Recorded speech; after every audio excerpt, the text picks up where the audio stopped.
I should thank you. എന്തിനാണെന്നല്ലേ പറയാം.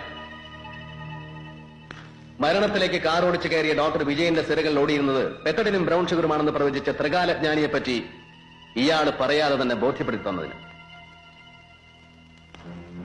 And it's you. You have answered the question with your presence.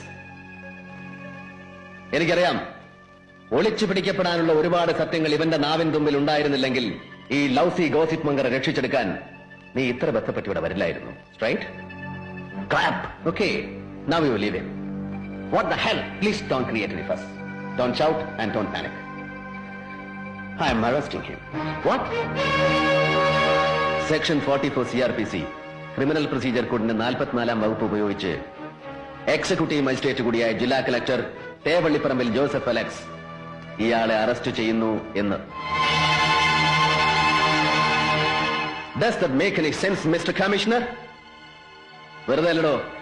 On multifarious charges, that is for driving under the influence of alcohol, Section 185 Motor Vehicles Act, punishable as per Section 279 of the Indian Penal Code. കള്ളു കുടിച്ച് വണ്ടി ഓടിച്ചതിന്. Then for resisting lawful apprehension, Section 41(1) ECRPC and 224 IPC. പിന്നെ പൊതുസ്ഥലത്ത് ഉടുമുണ്ടൂരിഞ്ഞെറിഞ്ഞതിന് offense to public tranquility, 292 IPC and Section 353 IPC for assaulting a police officer. നിങ്ങളിൽ ഒരുത്തന്റെ ചെകിടത്തടിച്ചതിന്. പിന്നെ ആ പത്ര റിപ്പോർട്ടിലെ സൂചനകളുടെ പേരിൽ വേണ്ടി വന്നാൽ ഇന്ത്യൻ എവിഡൻസ് ആക്ടിലെ റെലവന്റ് വകുപ്പുകളും. എന്താ, എന്റെ നിയമപരമായ ഔദ്യോഗിക അധികാരങ്ങൾ ലംഘിച്ച് ഇവനെ ഇവിടെ നിന്ന് രക്ഷിച്ചുകൊണ്ടുപോകാൻ ചങ്കൂറ്റമുണ്ടോ തനിക്ക്? Then come on, do it. നിന്റെ ഈ ധിക്കാരമുണ്ടല്ലോ, നിയമപരമായ അധികാരം വെച്ചുള്ള ഈ തിളപ്പ്, ഇതിന് ശങ്കർ മറുപടി പറയുന്നത് ഈ യൂണിഫോമിന്റെ ബലം വെച്ചായിരിക്കില്ല.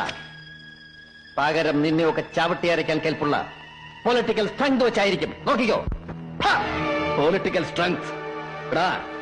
നിന്നെ പോലെയുള്ളവന്റെ ഒക്കെ പിടിപാടിന്റെ പേര് സ്ട്രെങ്ത് എന്നല്ല. It's slavery, it's castration. വരിയുടയ്ക്കപ്പെട്ടവന്റെ അടിമത്തം. അമ്മയെ ചൂണ്ടിക്കാണിച്ച് കൂട്ടിക്കൊടുക്കാൻ പറഞ്ഞാൽ അതിന് മറപ്പില്ലാത്തവന്റെ ഷണ്ണത്വം. Now take your ugly hands off, you nasty. പുല്ലേ, ഈ അഴിച്ചിട്ടിരിക്കുന്ന മുണ്ടുണ്ടല്ലോ, ഇതെടുത്ത് ആണുങ്ങളെ പോലെ അന്തസ്സായിട്ട് മടക്കി കുത്താനും അറിയാം ഈ ജോസഫിന്. നിനക്കതറിയില്ല. Now you just wait and see.